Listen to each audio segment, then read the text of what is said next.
ବିଜୁ ଜନତା ଦଳ ତଥା ରାଜ୍ୟସଭାରୁ ଇସ୍ତଫା ଦେଇଥିବା ମମତା ମହନ୍ତ ବିଜେଡି ନେତା ପ୍ରଣବ ପ୍ରକାଶ ଦାସ ଓରଫ ବବିଙ୍କ ନାଁରେ ବଡ଼ ଅଭିଯୋଗ ଆଣିଛନ୍ତି।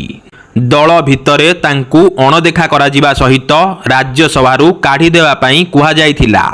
ସେ କହିଛନ୍ତି ଗତ ପଞ୍ଚାୟତ ନିର୍ବାଚନ ପର୍ଯ୍ୟନ୍ତ ସବୁ ଠିକ୍ ଥିଲା, ଦଳ ସବୁଥିରେ ତାଙ୍କୁ ପଚାରୁଥିଲା, କିନ୍ତୁ ପଞ୍ଚାୟତ ନିର୍ବାଚନ ପରେ ଦଳ ମୋତେ ଅଣଦେଖା କରି ଆସୁଥିଲା।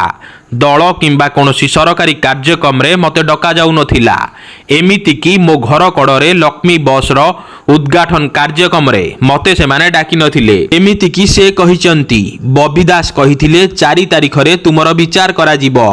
ତେଣୁ ଯେଉଁଠି ସମ୍ମାନ କି ସୁଯୋଗ ମିଳେ ନାହିଁ ମୁଁ ସେଠି ରହିବା ପାଇଁ ଚାହିଁଲିନି। ନିକଟରେ ମମତା ବିଜେଡିରୁ ଇସ୍ତଫା ଦେବା ପରେ ବିଜେପିରେ ଯୋଗ ଦେଇଥିଲେ, ଯାହାକୁ ନେଇ ରାଜ୍ୟ ରାଜନୀତି ସରଗରମ ହୋଇଥିଲା। ମମତାଙ୍କ ଇସ୍ତଫା ପରେ ରାଜ୍ୟ